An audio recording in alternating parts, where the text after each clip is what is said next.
lang ang katandaan para hindi mag-aral. Hanggat buhay ka pa, lalong-lalo na kung minamaliit ka ng mga taong nasa paligid mo, pamilya mo mismo, no?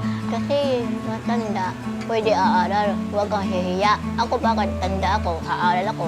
Hindi ako hiya. Aaral ka muna, tapos graduate ka na. Graduate na ako. Nung nakita ko si Nana Ellen na graduate, parang tumaas yung dignidad niya. Huwag mong intindihin kung ano man yung mga sinasabi ng mga kaklase mo, mga nasa paligid mo, family mo na wala kang mapupuntahan. I-push mo lang na makapag-aral ka ng mabuti.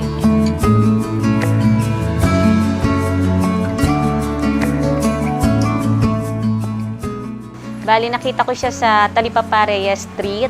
Bali, nagtitinda siya doon ng ice candy sa harapan ng bahay nila Pastora kasi naglulutong ulam doon. Naawa talaga ako hanggang sa kinuwento na niya yung background niya. Tapos sabi ko sa kanya, sige, pumunta ka sa church ng Sunday. So pumunta siya, may dala-dala siyang ice candy ulit. Nagtinda siya dito sa church.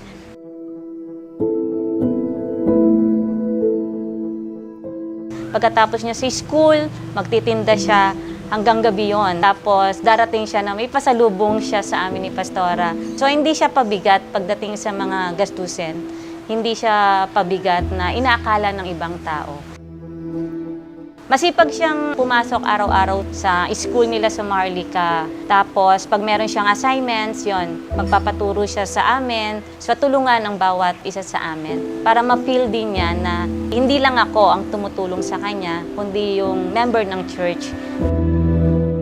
Mabait po sa akin. Kasi dati, laboy-laboy lang ako. Salamat po, Mamin Apple. Natutuwa kami na nag-i-improve siya ngayon. Dati, yung pananalita niya, puro dulo lang. Talagang hindi mo siya maintindihan.